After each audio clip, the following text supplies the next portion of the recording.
everybody. Welcome to another episode of What a Hell of a Way to Die. It is me and Nate back at you. Nate, how are things on that side?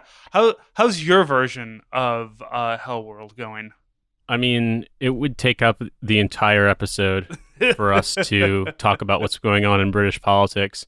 And to be honest with you, I am not 100% sure that I understand all of it, just because some of it, like, you can understand the trends and themes pretty easily, but other things require you to know, like, the intricacies of parliamentary procedure, which I definitely don't.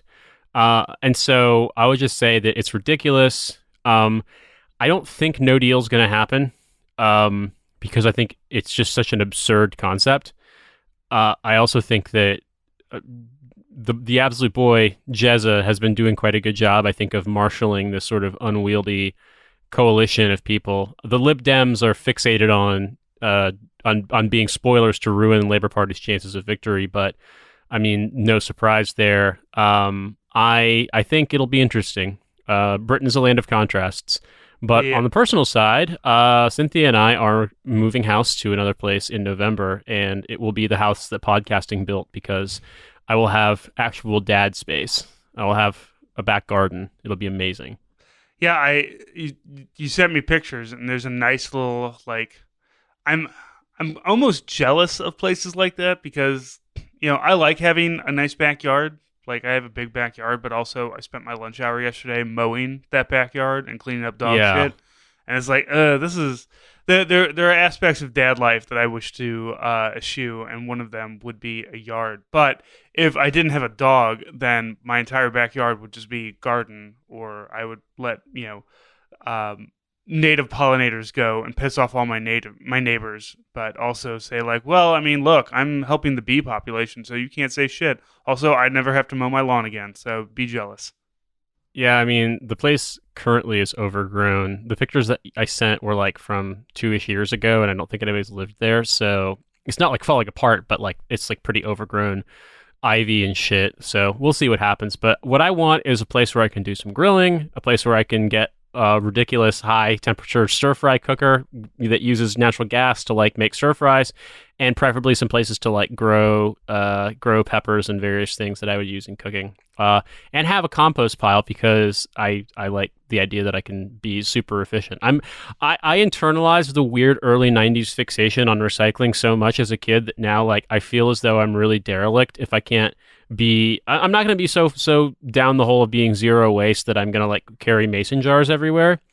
But I absolutely want to recycle all of my food waste. And there's legitimately a guy in Britain who makes, it's a small company, who makes what basically is like a composting bin that's like sealed and like weatherproofed. And you start the process by putting like a hot water bottle in it, and it's like a hot composter, and you can legitimately compost like animal bones and things like that in it. And so it's like the absolute, just the shit when it comes to being a composter. And so if you're wondering, Nate, are you going to buy this thing? You're damned right. I'm going to buy this thing. I'm going to be a composting machine. I'm going to do it all. It's going to be amazing. So yes, we just have to get into the house and get moved in and everything, and then I can live out my true dad fantasies. Yeah, I just have the open top pile basically, and just toss shit in there, and then dirt happens. I have a buddy here who just figured out how to compost styrofoam. So I am there's like, he's got a whole thing with mealworms and everything, and he is becoming a permaculture god. So I need to go and figure out what the fuck he's doing, because that sounds incredible. Now, I don't, I mean, fucking, where do you even run into styrofoam anymore? But like, I think he had to actually go out and get styrofoam. But I found a way, man. Eventually, we'll do this, or we'll all die in hellfire. Either way, I mean, Yeah, one way or the other. I will also say too that if you've ever been to like Old Town Philadelphia, the way that those houses are constructed, like the size of the streets and their proximity to one another, that's a pretty accurate replication of what a lot of housing in Britain is like from up until like basically after World War II. So basically after the war, they started making housing that has more in common with both American housing and also with like other European housing. But houses that were built around, I want to say probably like, the middle to the end of the 19th century, which I think this place was, they are tightly packed row houses. So I don't know how much open compost would fly, because I imagine that it could get a little bit weird, but we'll see. All I know is it would be too perfect, but it's defunct, unfortunately. But there was at one point a vinyl record store on the corner from the place that we got. So I'd literally have my obnoxious money pit vinyl record store on the corner from my house. But sadly, the place seems to have shut down. So such is life. Yeah, you'll have to find some other place to putter around to waste all your podcast money. And speaking of podcast money, we've got some great content for you this week. We actually have both Donald Trump doing radical praxis by defunding the military, but not in the way you expect. And also, it's been a truism on What a Hell of a Way to Die that we always have made the point that Navy leadership is utterly terrified of Navy special warfare and will never punish them for anything. However, that rule might have just been disproven because some SEALs got in some trouble, and not in the killing a Green Beret kind of trouble, but actually formally reprimanded by their military chain of command trouble. And these aren't just like, senior Master Chief murder bot. This is actually like senior officers getting punished. Yeah. So we'll see. Anyway, so to start out, Donald Trump, the Antifa president, has done radical praxis against the military, or so we wish was the case. But actually what's happened is Donald Trump has reappropriated military spending that was earmarked for infrastructure projects, both in bases in the U.S. and abroad, and has instead redistributed those funds to his stupid wall. Yeah. Now, I would understand some of the argument. Well, I wouldn't understand any of the argument because either way, this is a monument to racism that we're building along the southern border wall. But like, I love how things like this, the money that gets taken away, like $3.8 billion has to be appropriated from other things. And they dip into the DOD, and it's never like, all right, do we really need tanks? Do we really need more of this right now? Do we need more of that right now? It's never like the war fighting machines. It's always something like some infrastructure stuff, like, a new high school in Germany, and a new grade school, things here and things overseas. Puerto Rico, apparently doesn't need some money. But in the end of it, like, you just have all this money being taken away from infrastructure things that like are actually providing safety, like, sprinkler systems for a building that was built in 1957 that doesn't have adequate escape routes and sprinklers and things that would protect people inside of it in case catches on fire. I would think that we all learned our lesson with Grenfell, but it's sometimes the people in Grenfell weren't rich enough to die in a horrible fiery blaze, so troops kind of along the same way. So it hasn't happened yet, so therefore it's not that big of a concern, right? I don't know. There hasn't been like a mass casualty situation in military housing or on military bases that owes specifically to infrastructure. At least not that I'm aware of, like in recent memory. And so as a result, yeah, you don't see the kind of outcry. And I mean, to be fair, I think that Grenfell is something that we know about. I know about because I live in the UK, and people who are online following left politics internationally know about. But I think that for most people in the United States, it's not a problem. It's out of sight, out of mind. And I think on one hand, I definitely agree with, there's an argument to be made that every time they massively increase the Pentagon's budget, it's basically by a figure that could pay for free college or like for a year of, Medicare for all. So the military's budget is insane. But it's also absurd to me that there's been zero pushback from Republicans on this, besides like a couple of grumbling comments from the people whose districts are affected, because Donald Trump can fuck the military all he wants and it doesn't matter because his supporters want him to do racism, and this is doing racism. So it ultimately means nothing. Like all of the kind of weird cult of the military and the sort of deference around the military, I think was, in the grand scheme of things, it's been proven to be, that was the Republicans weaponizing military worship against the Clintons. And then post 9/11, it was the Democrats trying to out-military the Republicans. And what that's led to is this cult where basically everyone assumes that the worst thing you can do is disrespect the military. But Trump does it all day long and nobody gives a shit because what's more important than the military is racism. And if people try to push back, then the Trump MAGA people are just like, the military are welfare queens, basically.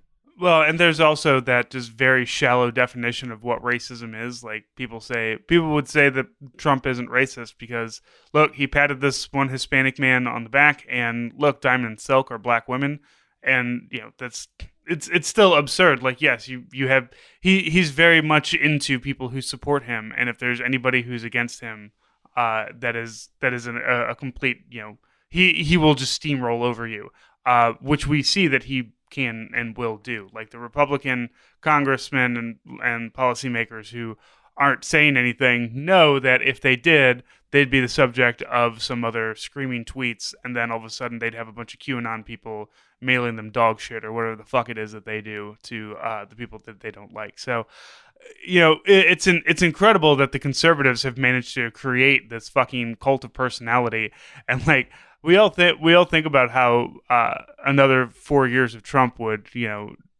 destroy the world, but like I don't I honestly wonder, like, do all like conservative lawmakers, and I don't give a fuck because fuck them, but are they all like really just like, yeah, I think that'd be a good idea? um they don't have enough spine to do anything to push back against him, so fuck it, it doesn't matter. But I the the fact that there is just absolutely nothing that it seems anybody can do to unseat Trump, except for like, look, I still fully believe the only person that can beat Donald Trump is Bernie Sanders because you just need another grumpy old man. Um, Hard same.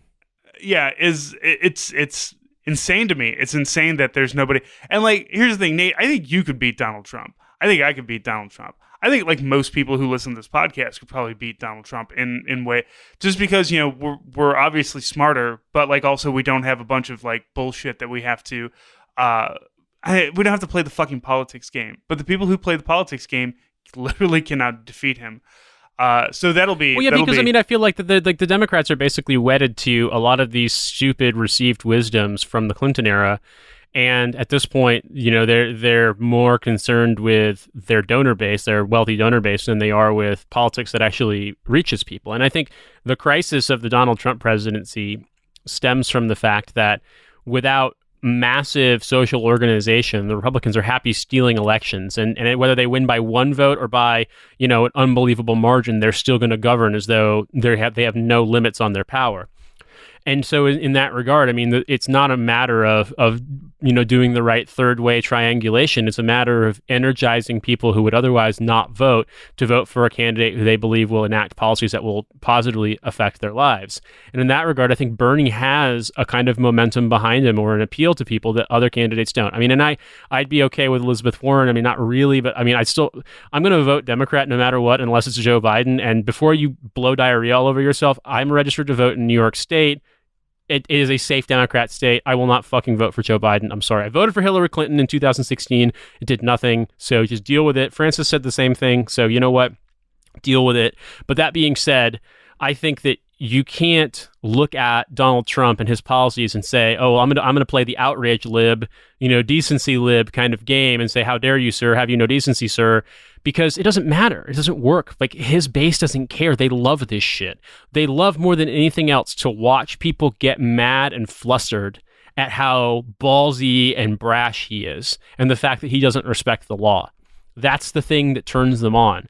So unless you can counteract that with a greater momentum and enthusiasm from people who want to see your policies put into law, you're not going to win. You're certainly not going to win by Pete Buttigieging your way out of it. It just doesn't work because no one cares. Ultimately, the only people who care about this are the people who are willing to donate their Social Security checks to the GoFundMe to build the wall because they want the wall to be built so much because they believe that Donald Trump was sent by God. I mean, if you think that that is an exaggeration of their position, I invite you to look at some of the comments these people post on Twitter, and you can say, "Oh, but they're bots. They're controlled by Vlad Putin." No, they're not. Look in their fucking profiles. These are real people. They exist, and they want their racism wall very badly. Yeah, and the racism wall. I'm sorry to tell you, the racism wall is probably coming now. Hey, there are maybe some upsides to this, Nate. Maybe. Just maybe there's a good reason for this. As Defense Secretary Mark Esper said, There's a lot of people, obviously, who think that this is a gigantic fucking waste of money, obviously. But Mark Esper, defense secretary, says, no, this will be a good thing because what this means is that we will have, because so the money is going to be used to fortify rebuild existing wall areas, and then also just build new wall. Now they're obviously not going to go coast to coast through the entire wall or through the entire border. It's 2,000 miles. It's just like these are the hot spots that we know people come over. So Mark Esper says, well, as soon as we do this, then, we save money by not deploying troops down there to back up the border patrol. You know what? We just don't have to do that. Like, who gives a, I cannot, I don't, Nate, I don't understand giving a fuck about like poor people coming to America for a better life and like doing it in a way that is so insane. Like, ask any American to do what a refugee from Honduras would do. No, they wouldn't. There's no way. I don't know if they can get the fucking rascal scooter to charge up all the way through Mexico. Like, I don't. Fucking Eric Erickson pitched a fit about having to walk 3/4 of a mile. These people walk thousands of miles. I would rather have millions and millions and millions of them than one Eric Erickson.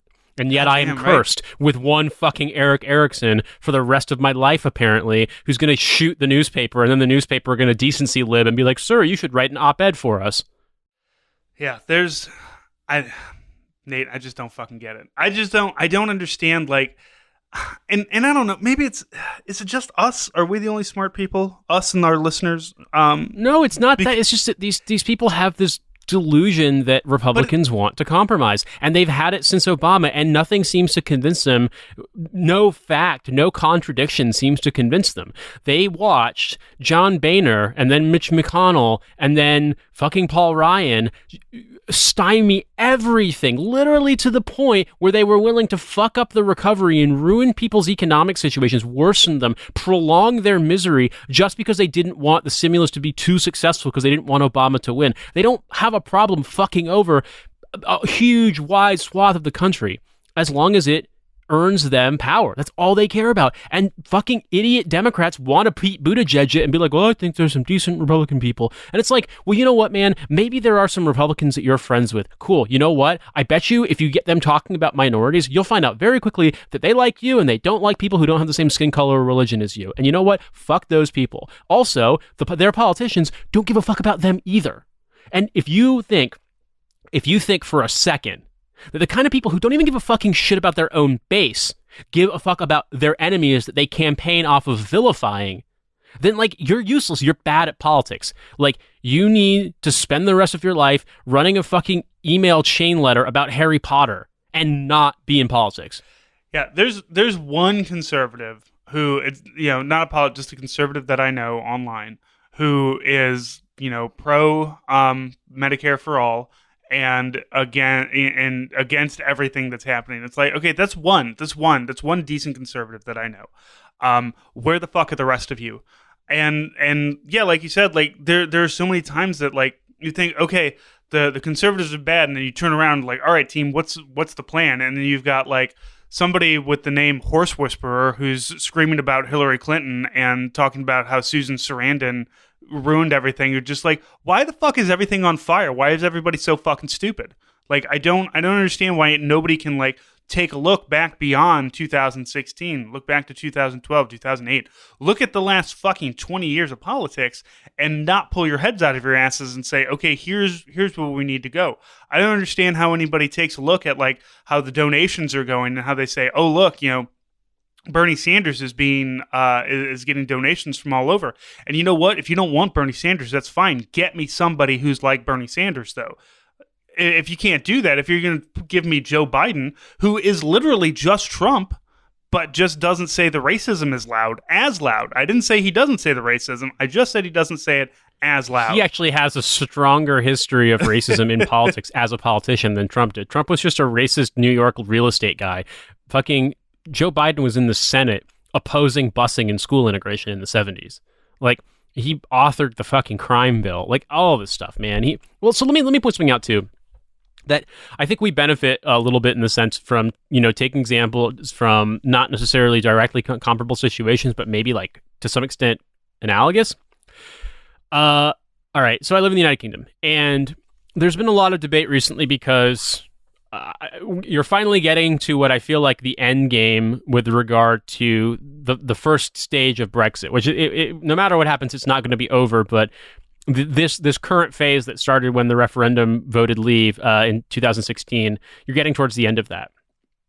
And so it's been nonstop blathering, complaining from the center right and the British media about how we don't have an effective opposition. We don't have a real opposition. Jeremy Corbyn is useless. He's a doddering old man. He's a Marxist. He's a Stalinist, blah, blah, blah, blah, all this imaginary bullshit. Now, if you've paid attention to anything Jeremy Corbyn has said and done, you know that this is not true, but I invite you to look in the comment section of The Guardian, basically the only major left-wing or center-left publication in Britain, and see how full of it is of just these people complaining about Jeremy Corbyn being, the unreconstructed Marxist who's doddering and old and hasn't changed his mind and is a secret Brexiteer and blah, blah. And so anyway, you get to this point now where Boris Johnson has forcibly removed 21 of his MPs from his party for voting against the government on a bill that the opposition to the Corbyn and other opposition parties authored with the intention of forcing the government to basically stand down from no deal, to rule out no deal. So all of a sudden, you're in a situation where the conservative government doesn't have a majority. And Corbyn's offer has been, since they came back from the summer recess, has been, I want you to support the opposition, to support me as an interim caretaker prime minister with the sole mandate of securing an extension to Article 50, the notification to leave the European Union, and then ruling out no deal formally in law, and then having a referendum in which we will have the terms of either a withdrawal agreement or remain in the European Union. So there will be a second referendum to confirm this decision. And it's a pretty solid plan because, there's not really much he can do besides the things that he says because he doesn't have a majority. He would be a minority government. But the blathering, the same people who have been losing their minds forever, who were chomping at the bit for Labour to lose in 2017, and then they did very well, and these people still didn't shut up, have now said, no, anybody but Corbyn. We'll take a Tory who's pro-Brexit, but not Corbyn. Anybody but Corbyn. And they'll always say, oh, if all of the Labour ideas, all of their manifesto is so great, if only they just didn't have Corbyn. They need a non-divisive figure. But then if you look back, they did the exact same thing to Ed Miliband when he was a Labour leader. I want to say, I don't know when he started, but basically until 2015 when Labour lost and he stepped down. And that's how, when Corbyn won the leadership election. So the point I'm making in telling you this is that here in the United Kingdom, much like in the United States, there will be people who will say, oh, the politician who says all these things that we like, that you support, I would normally support all those things, but I just can't stand that politician. He is too divisive. But what you got to realize is that they will do that and say this about any politician who has left policies. It doesn't matter who they are. There'll always be something. It's always, I like this but. And when you come down to it, you determine that it's just obfuscating the fact that they will never, ever support left policies. So you can't entertain that shit. It's all bad faith. And when I look at this stuff, to bring it back to the discussion of military spending, Bernie Sanders is basically a New Deal Democrat. I think Corbyn and the Labour Party in its current form in Britain is further to the left than what Sanders is advocating. But obviously what Sanders is advocating would be momentous in America. And I think that there are going to be a lot of people who are going to be disappointed because they want people, leftist activists. We're going to want Bernie to be further left than he currently is, and I bet you that this current situation with Donald Trump and the wall, etc., is going to be used. Like you're going to see some DNC style attack lines when they're like, Donald Trump is weakening our military. We'll make sure our military is strong, which is the absolute wrong argument. And what I think is we should do instead, what I really would advocate is that this is an example of how military spending is meaningless in the sense that we're spending $770 billion a year on the military, and yet apparently military infrastructure is falling apart all over the fucking world because what are we spending that money on? And so there has to be a hard look at why can't this money that apparently can just be diverted to be spent on the racism wall, why can't we spend this on other things that America actually needs? Shit, And man. that's not to say that military families should live in housing with fucking like lead problems. But what I'm saying is the reason why, even though we've blown our fucking wad for the last 20 years on military spending and all this stuff is falling apart, is because this has all been it's all been a fucking Ponzi scheme for defense contractors, really. Like, there's been so much wasted money, and that has got to be an argument they make. And so when I look at this stuff, I'm like, yeah, it's fucked that, like, people might die in a fire because they don't have a sprinkler system. It's fucked that military housing for families is falling the fuck apart. That needs to be fixed. But look at this not as point scoring about how, dangerous Donald is weak with our military, we'll be strong, but rather turn it around and say, look at the state of this. How is this possible? Like, how have we blown all this money and it's gotten us nothing? B, why is it that Donald Trump can do this for his stupid projects, but apparently the Republicans don't care and they wouldn't support this in any other situation? And C, why do we consent to this grotesque amount of money being spent on the Pentagon every year? Marine barracks in Camp Lejeune still have like the tarps on top of the roofs because a lot of the roofs were damaged and there was a lot of shingle damage during Hurricane Irma, which was in 2018. So this new one, Dorian, rolls through, and they haven't actually fixed anything. Now hey, maybe what's the point of fixing something if it's going to get all fucked up again, right? If that's going to be an argument, then we really shouldn't have Camp Lejeune there. But we also have Tyndall Air Force Base, which still needs billions of dollars worth of being fixed. And the thing is like, yes, Nate, as you said, this is not an argument to say we need a base for F-35s in Florida to have a launching point to go do blah blah blah. But it is kind of a It makes you wonder, why are these things not being fixed? Why is it that Marines in Camp Lejeune are living in places that have black mold and no roofs? But who doesn't live like that? Literally anybody who probably works for Raytheon or these defense contractors who make shit that the government orders to go either sell to foreign countries to blow people up or that we will use to blow people up. Either way. It makes no sense unless you do finally make that observation of this has all been and we talked, not us because the podcast didn't exist back then, but we've talked about this in various ways. Kellogg Brown and Root during the Afghan-Iraq. The beginning of Afghanistan and Iraq, the people who basically ran all of logistics that wasn't military logistics was fucking owned by Dick fucking Cheney. Like, and yes, nobody. So Halliburton and KBR, yeah, Dick Cheney had a huge stake in Halliburton, and they basically through subsidiaries absorbed most of the. They had a contract from before the war started that basically said whatever the budget is, we scale it up. You guys are going to maintain an equal, your percentage of this log support is going to stay the same. And then the wars kicked off, and all of a sudden their profits went through the roof. Flat out, Dick Cheney was profiting off the war. It is, if it's not a Ponzi scheme, then it's just naked war profiteering. And we've seen it and we've known it and we know that it happens.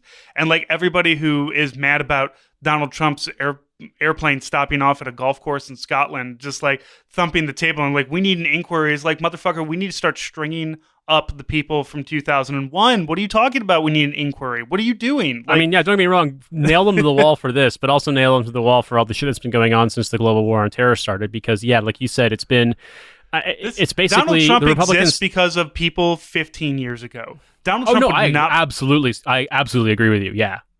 Like, none of this would be happening.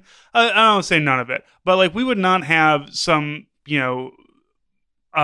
reality show racist demagogue in charge of shit if like these things had not been laid out since the fucking Bill Clinton administration, man. Like, we could take this back to 2002. We can go back even further. We can go back to Reagan if you want, but like, I don't want to give Reagan that much. I would say that basically Reagan got away with blasting the national debt into the stratosphere, and by doing just defense spending, basically like Keynesian quantitative easing in America has basically just been defense spending since Reagan. They just, when in doubt, just take on debt and spend it on the military and spend it on the private companies that develop things for the military.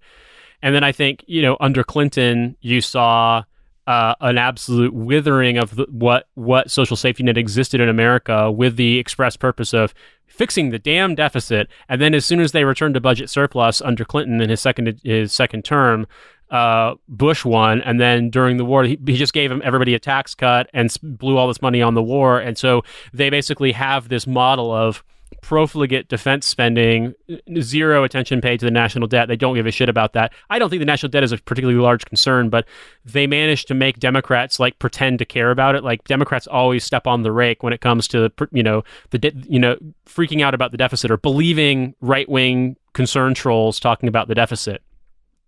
And then you obviously have the sheer rapacity of what happened with the Iraq War, just lying, obfuscating, and profiting off the war, and just the kind of naked graft involved, the sheer fuckery. They were better at hiding it. They were better at seeming statesmanlike when they did it. But what they did is just what Donald Trump is doing. And in a way, the weird thing with Donald Trump is that while he is more nakedly corrupt in terms of just being bad at hiding it and just so obviously incompetent, like he's Reaganism, but everyone's so much dumber that they can't even like hit their marks when delivering their lines. But he hasn't started a war like Iraq yet. You know what I mean? And that, I think, so much of what we're dealing with today comes back from the fact that we learned nothing and we punished nothing with regard to the Iraq War. Hell, and we just decided that Afghanistan's going to go on for however long it has to go on, which is going to be Donald Trump blew up the Afghan peace deal like we knew he was going to. So you heard it here, folks. You heard it here first. He was going to do it one way or the other, and he sure fucking did it. So I absolutely believe everything that he tweeted about all of that. I certainly believe Taliban leaders were ready to get onto an airplane and come to America. That's a thing that makes sense to me. Anyway, so before we move on, though, Nate, did you see the one thing about these fuckery military people who decide to become either conservatives or Democrats? Did you watch Valerie Plame's her thing? She's going to run for Congress. Oh, her insane ad. Yeah. Let's drop a little bit of sound in from that so y'all can hear it. And Mr. President, I've got a few scores to settle. If I remember correctly, Valerie Plame, when she tried to return to public life, couldn't stop favorably sharing articles from websites that like host white nationalists. So, whoops. Yeah, she spent so much time overseas, she became anti-Semitic, I guess. I don't know. And never really apologized for it, other than just being like, oh, I did a whoopsie on that one. Sorry, everybody. Very, very well, hey, you know what? It's New Mexico, man. They could do fucking worse. Valerie Plame, ex-CIA agent, much like our friends the Navy SEALs, the CIA is apparently always good. And the CIA is gonna get Trump. They're gonna fix him in his tracks with their CIA awesomeness when they're not discovering yellow cake uranium from Niger. And one thing we want to talk about is not Valerie Plame so much, but our friends in the Navy SEALs, because it may seem, we're not sure, and I never want to go on record making a declaration of what will happen when it comes to our murdery friends in naval special warfare. But this is the text of an article from military.com. The headline is, SEAL Team 7 leaders fired after unit's war zone misbehavior. Dated 6 September 2019, the article begins, the head of Naval Special Warfare Command has fired 3 senior leaders because their leadership failures led to misbehavior in the war zone, Navy officials announced Friday. 3 members of SEAL Team 7, which was booted from Iraq in July, mid-deployment, have been removed from their jobs. Commander Edward Mason, the team's commanding officer, Lieutenant Commander Luke M., the executive officer, and Command Master Chief Hugh Spangler, the top enlisted leader, were relieved by Rear Admiral Colin Green on Friday. Green relieved the leaders due to, quote, a loss of confidence that resulted from leadership failures that caused a breakdown of good order and discipline within 2 subordinate units while deployed to combat zones, unquote, according to a Navy statement. No additional details were provided, but a platoon with the team was kicked out of Iraq in July over allegations that a senior enlisted member raped a female comrade. There were also reports of alcohol use in the war zone. So, the Navy SEALs cracking down on SEALs, a thing I never really expected to see. Now, notice that this doesn't seem as though they're prosecuting them for war crimes, which should be the center point of any Navy SEAL investigation, in my opinion. But for once, or at least in this moment, the Navy finally said, hey guys, cut this shit the fuck out. And so I just looked it up. Those ranks, for those of you who are not Navy people, those are 04s and O. Well, but I mean the ones who were fired were 04s and 05. So we're talking about a major and a lieutenant colonel for those of you who are land based, and that is not very high ranking. It really it seems like you remember when Abu Ghraib happened, and like the only people that were don't get me wrong, the people that were doing the torture were punished, but like the leadership really wasn't, and I don't know, it seems like this is not going to be enough. I fully do not believe that this will ever be enough. That this is a step in the right direction. And we also have another article that's from a couple of weeks ago about how there's an admiral who is saying what we need to do is we need to get the Navy SEALs back on proper grooming standards. We need them to start shaving and cutting their hair and being marching up and down in formations correctly or whatever, because they've just been too wild, Navy cadence, being too crazy. Doing Navy cadence and stuff. Which one, I love that because it does completely show how things like that about how we all are supposed to look the same is incredibly a brainwashing tactic for discipline. That in fact the Navy leadership is just shit, we need to start brainwashing these guys back again into proper discipline. But Nate, I just at this point in time, I don't think that there is going to be anything that anybody can do other than completely saying nobody's a Navy SEAL anymore and starting with a fresh crop and properly training them to not be a bunch of shitheads. Because you just got a bunch of shitheads there now, and guess what? When shitheads are training people, they're just going to create more shitheads. Firing some leadership and getting a new 04 and 05 and 06 or whatever in there is not going to fix the ingrained fucking shit that is these Navy SEAls. I agree with you. You're not going to be able to. Is there a good Navy SEAL? I don't know all the Navy SEAls. And I don't mean I need to have a Navy SEAL who's fucking hardline communist or anything like that. I just need a Navy SEAL that's not a huge fucking asshole. Somebody who is in or doesn't or got out and they didn't write a book and they didn't run for Congress or whatever. They don't wave their arms about doing racism. They're not writing screeds about how the Confederate statues are actual history. It just really seems like it's an insular, and we've talked about it before because you were in Special Forces selection at one point in time, and it just really seems like the Special Forces is this insular box of fuckery in which it just gets picked up and shaken every once in a while, and they sprinkle some all over a foreign country to do war crimes, and then they come back. They're do you like doing all that murder and shit, and not really fixing anything whatsoever? Cool, let's go fucking just do that some more. And I have often talked about how one a veteran who's been overseas, one must come to terms with what they have done and their role in the war. And honestly, I just think that when you do something like that, when you're special forces and 'cause I got a buddy who he has a friend who's special forces, did 12 years in and 8 fucking deployments. That is insane to me. And the guy's getting out because he's I literally can't do this. To be fair, Special Forces deployments are short, so the guy didn't spend 8 years in combat, but that's still a lot of rotation. So for sure, that's probably 3.5 to 4 years of his time in the military spent downrange. So that's a lot of time. And that's a lot of upheaval. If it was a year deployment and then 2 or 3 years off, cool. But that's not. That's and 6 also on, they 6 opt off. basically every night. With those 3 to 6 months they spend deployed, they are very busy. So yeah, it's mad stuff. I think a couple of things to start to answer your question, Francis. I have no idea. There are not, as to my knowledge, very many, if any, prominent Navy SEALs who have gone on to become anti-war activists. There have been some who have spoken out, albeit not particularly like vocally, but to some extent about the tolerance and kind of propensity towards like not taking war crimes seriously.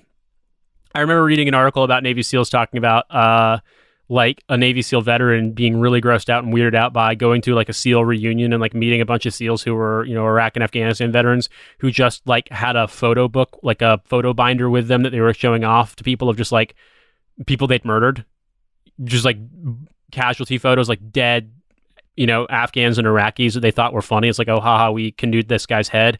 And he was just so grossed out by it that he never went to another SEAL reunion. But in terms of speaking out against the organization, I don't think so. I feel like SEALs are like there are about as many anti-war SEALs as there are anti-police ex-cops. Like they get drilled into it very, very early on. Like it's the thing they join the military to do, and it's all they do. And yeah, it's rare. There are fewer anti-war, anti-imperialist, ex-Green Berets, ex-Delta Force people, but there are some. The SEALs, fewer. And I mean, I'm happy to be corrected on this because I'm sure there's got to be some who've spoken out, but I also think that some of the ones who have been active in anti-war stuff are probably veterans of, you know, Vietnam or other conflicts or early part of the Iraq-Afghanistan conflict. In the same way that, you know, some of the more prominent Green Berets who have gone on to become anti-war activists were, you know, involved in places like Vietnam or Grenada or Honduras, El Salvador, Nicaragua, Panama, Gulf War, etc. So it really just depends. But I think that kind of walled off totality, in the same way that cops basically are never anything but cops, it's tough to deprogram people from that, and as such, you just really don't see a lot of it. I also think that in terms of just generally across special operations, you have to be pretty into being in the military and pretty driven to get through the training and the selection and stuff to be there. So amongst the people who go on to become special forces or Ranger or Delta or like Ranger Reconnaissance or Air Force JTAC or Combat Controllers or Marine Special Operation Command, among those people, I'm going to guess you're going to have fewer disaffected, alienated people, like maybe when they get out, but it just, I don't know, they really drill into you in Special Forces that you're part of the regiment, you're part of the brotherhood, and I feel like there was a talk that a friend showed me a while ago from an ex-SAS guy in the British Army who has become an anti-war activist. And getting to be in the SAS takes a lot of fucking work. And getting to be a paratrooper in the British Army takes a lot of work. And he went through, he enlisted, he became a paratrooper. He then became he joined the SAS. And then he became like a private military contractor and then kind of just realized it wasn't for him anymore. And then he felt really like he felt like a switch had been flipped, and he's become an anti-war activist and an anti-military, anti-recruiting activist. But one of the points that he made is that you get it drilled in so early on that your loyalty is to the gang and to no one else, and that laws, rules, etc. don't supersede gang loyalty, and also that everyone else outside the gang is shit and doesn't count for anything. And I think him describing that reminds me of what my time in the Q course, what it felt like they were trying to get at, maybe not successfully because most of the instructors were just fucking idiots.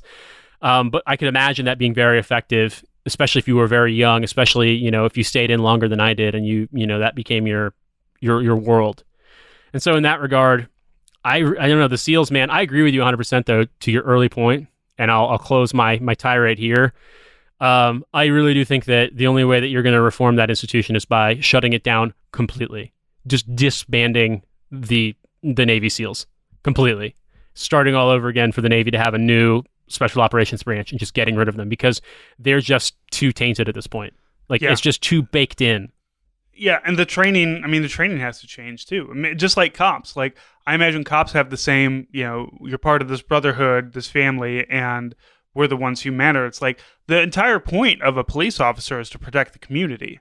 Like, at least, okay, in theory, that's supposed to be the point of it. But, it gets drilled into your head that it's an us versus them. Like, Yeah, we're the exactly. ones, It's like it we're, starts we're out the with ones, protect and serve the community, and then it ends with, yeah, but we all beat our wives. Don't worry. right. Or we all, we protect us, but we don't protect, the quote those people.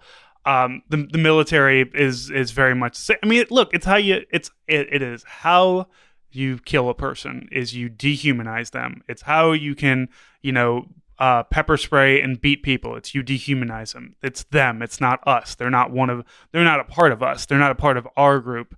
And it's ridiculous because like the real problem is that like when you have that, but also like the law allows you to be that way and kind of shrugs its shoulders when you do that shit.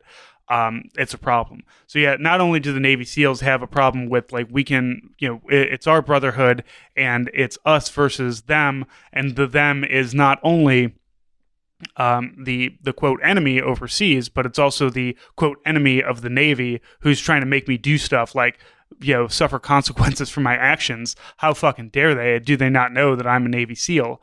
And you don't accidentally become a Navy SEAL. Like it's not like any other MOS where somebody could be like, oh, you know what? Maybe I want to, after doing 4 years, rucking shit up and down mountains in the infantry, I want to go and become a 25 Bravo. I want to go fix computers now. You have to work and fight and do everything you can to become a Navy SEAL. And so that elitism translates into the training that you're doing. And then it becomes a like, well, I'm top tier shit. I'm a Navy SEAL. I'm the best of the best. I can beat anybody up. I can, fight. I'm smart. I'm strong, and I can do all these things. And therefore, I am the god of the Navy, and all the rest of you can bow down to me. And that, whether or not they're saying that out loud, that is something that is ingrained into that training. It's something that's ingrained into every fucking military training. I remember in basic training it being a us versus them, the whole sheep and wolf and sheepdog bullshit. And that's what it is. It's all bullshit. There's nothing like the Navy SEALs at this point, and the Special Forces and the military in general, is not protecting your freedom. Your freedom is not in Afghanistan. Your freedoms are not in Iraq. The longer that we stay in places like the Middle East, fucking around with stuff and touching shit that don't belong to us, the more danger we put ourselves in, because that just creates a reason for terrorist cells to say, well, why don't we just go on over there and fuck some stuff up? But also something else I point out too is that another danger it creates for us is that, my big complaint with the Navy SEALs, if you're wondering why, and I feel like anybody who was deployed to Afghanistan the time that I was, who had any kind of oversight on things, would echo this sentiment, is that my chief complaint with the Navy SEALs is that every time that I encountered the Navy SEALs when I was deployed, they did stuff that made our lives harder. They did raids where they killed a bunch of unarmed people.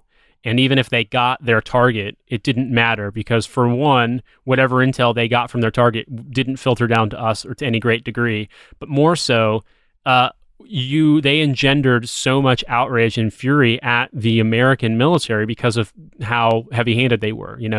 I think I've told the story before on this show, but for new listeners, in one situation, they went into a house and they shot up a room full of unarmed people, to include like 2 men who were in their 80s. And in another situation, one of their 2 guys went out. They saw some people they were sleeping under a car. They told them to put their hands up. They didn't have an interpreter. One of them couldn't put his hands up because he had cerebral palsy and he was 15 years old, and they killed all of them. This caused so much outrage in our province, and I'm sure that made people less willing or less interested in supporting the Afghan government because they saw them as complicit with the U.S. military, and it made more people want to attack Americans, and rightfully so. Because if I was living with my parents in Bedford, Indiana, and a foreign military had their shadow warriors in the fucking space costumes in the middle of the night come and shoot up old people in my town, kill a bunch of unarmed people, shoot a 15-year-old who was disabled, I'd want to kill them too.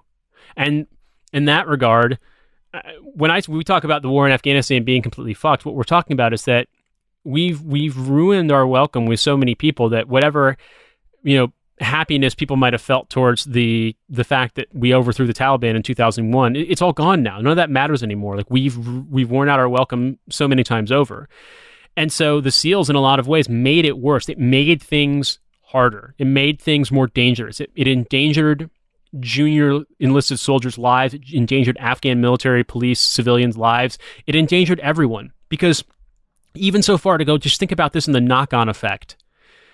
The SEALs kill a bunch of civilians and piss people off. It makes people angry. Insurgents want to kill Americans. They don't care what kind of Americans. They start blowing up things like, putting bombs in the roads to kill Americans. Sometimes those things kill Americans who may or may not have anything to do with the situation, but are still American military. In many situations, and this is something I saw a lot when I was in Afghanistan, they put bombs in the road, and instead, by mistake, Afghan civilians are driving up and down the roads. They roll over the IEDs, blow up, and it kills a bunch of, women, children, men with no affiliation to the Afghan government or military or Taliban or anything.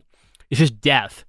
And this stuff gets made worse. And it's in the same way that talking about British politics, people are like, oh, well, why would a hard border cause such a problem in Northern Ireland? Well, it's because people who oppose the border are going to attack the police and the border stations, which is going to cause them to deploy more police and military, which is going to cause people to suspect each other. And it's just going to spiral into violence. It's the same kind of thing. The SEALs made things worse.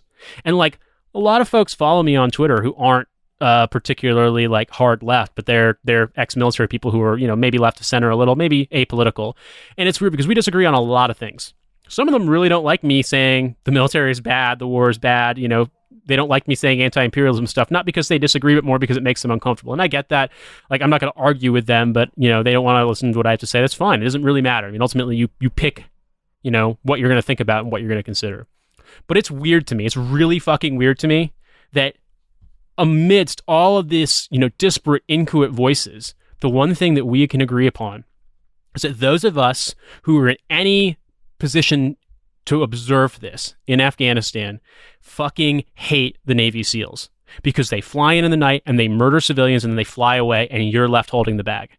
And so in that regard, I have zero fucking sympathy for them. I don't like them. I don't want to talk to them. I don't really want, even anti-war SEALs, I would be very, very suspect of. And quite frankly, what we said earlier, 100% believe they have demonstrated that the only way to deal with them is to completely disband their organization.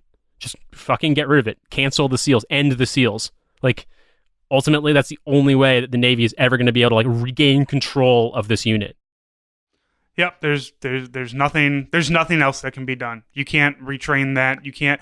It's like I recently read something about sexual harassment in the Marines, and it's like it doesn't matter if you remove one leader. The fucking Marines are a close second for getting disbanded too. Let's just say that. Yeah, the Navy. Here's what the Navy needs to do: disband the Marines, disband the Navy SEALs, and just everybody is now a sailor. And I mean, don't get me wrong, the Navy's got its own shit that it needs to deal with. But let's be honest. And this is going to be the final bit where I piss everybody off. One, the Marines are just wet soldiers, so just be the fucking Navy again. Just stop, Marines. Just stop. You're wet soldiers. Yes, we need you to run up and down the beach, I guess, before we come and do the heavy work. Secondly, the Air Force, no reason for that to exist. Should just be the Army. We'll give all the jets out to whoever. The Air Force gets rolled back into the Army because what the fuck? What the fuck does the Air Force need its own? No, there's going to be land and sea, and the Navy and the Army can split the air. All right, the Navy can have all the fancy jets. We're going to have the Army will have the helicopters, the cargo stuff, and we get to keep the A-10s. Everybody, they can have the rest of it. That's it. To be fair, we basically already control all the helicopters, and I just have to add that in because I'm sure somewhere a fucking whirlybird nerd is listening to this episode and thinking, "Oh, you motherfucker!" Because yes, the Army most helicopter aviation is Army. Yeah, the Army doesn't have any fixed wing. We only have helos. They do. No, they do. They do have fixed wing. It's just very, very small numbers of it. Yes, they do. Yeah, and that's what I'm saying. We need to bring all of that back to us. And the Air Force just no longer exists. The Marines no longer exist. We go back to what it is, to what the God-given way that militaries were supposed to be back in the day, and we just have the Army and the Navy. And I suppose we can have Space Force, but it's got to get a lot cooler than what it is now before that gets to branch off into something else. All right, all I can say is all I can say is the thing that I've said many times before. And I realize that there are times when, because of how long we've been doing this show, there are things that I've said before that I don't know if like I am able to, if I'm making a joke or if like I'm just repeating myself because like I'm super proto dad. But I'm just gonna say this: there is a position on aircraft carrier deck operations, and there is a person who is the air boss. All right. And so I think what we need a land boss and a sea boss. And we don't need air boss anymore. Land and sea people can control the air for themselves, because ultimately the air responds to no man's authority. So Army, land boss, Navy, sea boss. That's it. That's all we need. Everything that I can conceive of, I conceive of it in terms of how it would work into a Mega Man game. That's who I am, and that's how it's going to be from here on out. So, Air Force, you're gone. Marines, you're just going to guard embassies, and you're just going to wear Navy uniforms. Deal with it. Land boss, sea boss, cake boss. Yes. We're going to roll them all into one. So, what we have here for you is a little taste of our most recent bonus. I am starting a series that's kind of audio and hopefully going to be moving into video about what to do when shit happens, or just various things. It's not necessarily a survival thing, but it is kind of how to survive various things. Eventually, it will get rolled into how to fix things inside of your house, how to properly garden and compost. Hopefully, Nate will eventually get in on this as well, taking pictures of his fancy closed-in, hermetically sealed composter with the hot water bottle. So enjoy this. We have more of this to come, but also we have a lot of other bonus content. Know where exits are. I mean, which is something you should know anyway. Is keeping an eye out where exits are. Know where the bathroom is. Too easy. There's bathrooms here. Active shooter. Let's go fucking take a shit. And just know where, if you're in a store or something like that, where there's, the doors are behind you or something, just say, oh, hey, there's the employee only door. It's right over there. Generally, there's not like locks and shit like that on it. Sometimes there might be a little punch lock or whatever. But also those doors are, notoriously flimsy as fuck. So, if anything, maybe you can fucking just boot the shit out of it and get where you need to go. All right. So that is the make a plan section. Now, during has 3 stages, not stages. During has 3 different things you should do. The first one is run, motherfucker. You hear guns, fucking run. Generally, a good direction to run is wherever everybody else is running. Usually, if there's a bunch of people running away from something or in one direction, it's because they are running away from a thing. Like herd mentality, generally, it's going to be very rare that somebody's corralling you into a secondary active shooting situation. Active shooters generally don't operate with that kind of high capacity of planning or anything. So if things are happening, you hear gunshots, no questions. Even if you think, what was that? Was that gunshots? Unless you're somebody who can like by ear tell what the difference is between a firecracker and a gunshot, just fucking assume. Just make the assumption that's a gunshot. Don't be the fucking guy in the movie who's like, oh, let me stand on a chair and see what's going on. You're gonna get fucking shot, man. Just fucking run. Hit a door and get out. Get out as fast as possible. Grab whoever you're with. If there's people around you that like don't know what's going on, they're like, what do I do? What do I do? Grab them by the shirt. Like, the worst thing that anybody could do is freeze up. Freezing up might happen. Might happen to you, might happen to other people. The good thing about a freeze up though is generally they're very quick, and then your brain like fucking reboots, and then you go into whatever like fight or flight that you need to go. Other people around you might not be so lucky. Maybe they're not snapping out of it as quick.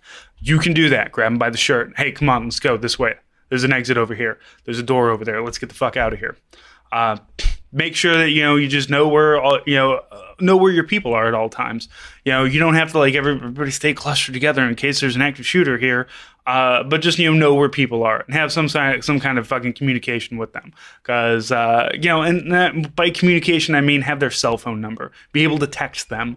Don't go hang out with people who you don't have like some kind of like at least Facebook Messenger or something. You have some method of communication.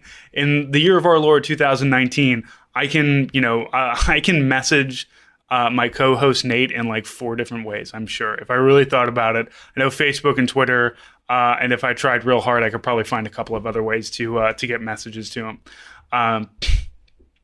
So these are, just make sure that you have some kind of communication, but just run. Don't grab your shit. Your shit will be there. Your active shooter doesn't care about shit. It's not a fire where like, oh God, what's going to happen? Like is the guy going to come and shoot my fucking dream book? No, not. You'll get that shit back eventually. Like I said, help other people escape, but evacuate, get yourself out of there. If people are planted, fucking save yourself, please. Warn and prevent individuals from entering an area where an active shooter might be. Obviously, unless it's like the cops or the SWAT or whatever. So like, don't go in there. There's an active shooter. Call 911 when we're safe. Describe shooter location and weapons.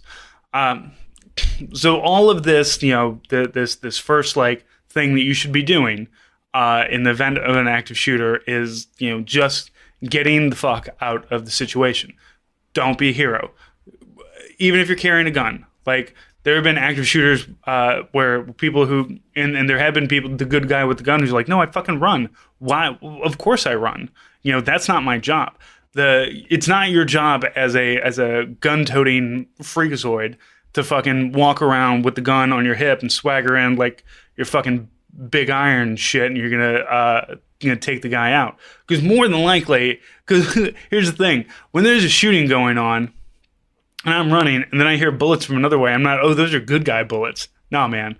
I'm just gonna assume that you're another one of these fucking jackasses who's trying to kill everybody. So don't do it. Just get the fuck out. All right. Secondly, your second one, if you can't run, hide. As we talked about, a lot of places, bathrooms, stay out of view and stay very quiet. That's a big thing. Get into closets. I can't remember. There was I think the Sandy Hook shooting. There were a couple of women that hid in they were administrators and administrative staff, and they hid in a closet for like 12 hours. Like, even when the cops and everything were swarming around, they didn't come out because they didn't know what was happening. That is a very good route to take. Hide and don't unhide until you are 100% absolute sure that everything is okay and the coast is clear. Active shootings do not go on for very long, but there is just be sure. And by be sure, I mean you're looking at CNN and they're like, they've caught the shooter, and you hear somebody saying, that they're the police coming through.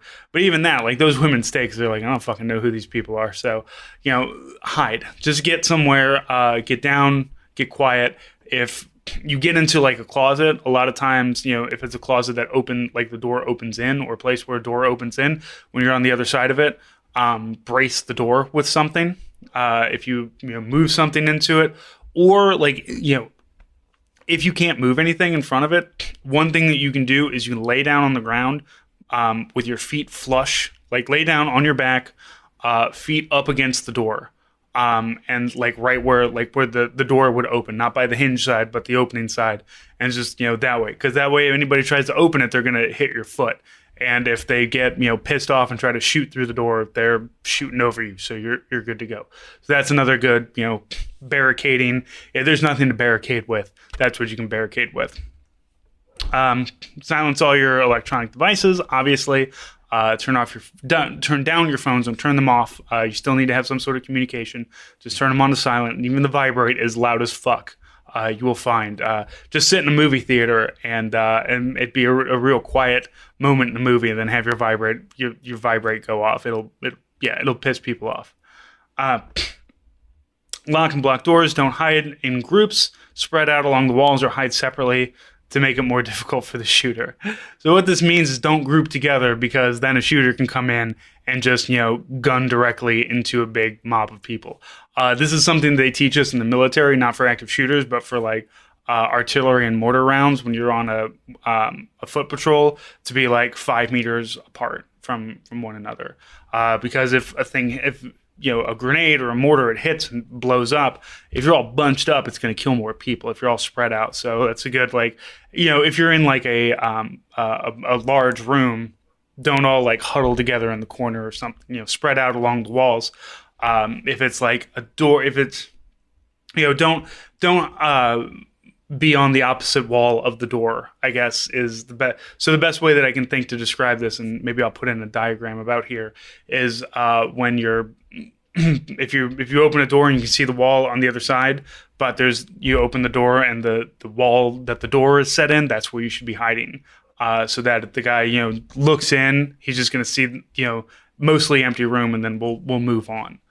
But yeah, also spread yourselves out, shut the fuck up, be quiet, and just try to hopes and prayers at that point, guys. All right, stay in place until law enforcement gives you all the clear. Your hiding place should be out of the shooter's view and provide protection if shots are fired in your direction. This is the difference between cover and concealment. In the military, people talk about cover and they talk about concealment. Cover is when you are cover is like a brick wall. So if I duck behind a brick wall and somebody shoots at the brick wall, the brick stops it, right? Concealment is I'm hidden, but you can still shoot me. Like if I hide behind a bush. I hide behind a bush, maybe you can't see me, but if I sneeze or I cough, you can shoot the bush and it'll go right through the bush and hit me. So, if you can, these are not things that you need to be like taking like, oh, well, there's a shooter going on where I can't run, but where should I, where do you think what do you think, Gus? You think we should go into the closet? I don't know. There's really not anything we can really barricade the place with. And the guy shoots through, man, it's just a really shitty door. It's just going to kill all of us. Just fucking get somewhere and do the best you can wherever you're at. All right, everybody, thank you so much. You can follow me at Army Strang, follow Nate at In These Deserts, follow the podcast on Twitter at Hell of a Way, as well as on YouTube, Hell of a Way to Die, and the Facebook, Hell of a Way to Die. You can also, if you like that bonus, if you want to hear, Jesus Christ, we got like almost 3 years of bonus stuff at this point in time, all kinds of stuff, questions and answer episodes, interviews with soldiers, sailors, airmen, and Marines about various things from, actually, I remember talking to a guy about being deployed to the border before all the nonsense border stuff happened, before we had like openly like we got to send people down to do concertina wire. We got all kinds of stuff. So if you really enjoyed this, but you want some stuff that's a little bit more in depth, please follow us on Patreon, patreon.com/hellofaWayToDie. 1, 3, 5, or $10 levels. Each one has different things that'll get you. For those of you who are the $10 Patreon subscribers, I promise those the zines and care packages are going to be getting out very soon. They are at the printer. I should be able to pick them up fairly soon. I've got one last thing that's on order that should be showing up Friday, and then this weekend I'm hoping to get everything out the door. So that's all coming to you. And for those of you who are not on that $10, don't know what I'm talking about, every quarter we put out a zine. It's got a care package, patches, stickers, all kinds of stuff, and things that are written by our fans and the people who listen to the show, and other people who are just involved in the military. So that is a thing that comes out. But hey, if you can't financially support us, whatever way you can support us by telling your friends, telling your family, getting into arguments about socialism at the Thanksgiving table, and using our arguments against your drunk uncle, however it works for you, please enjoy it. So Nate, thank you, and everybody, we'll talk to you next week.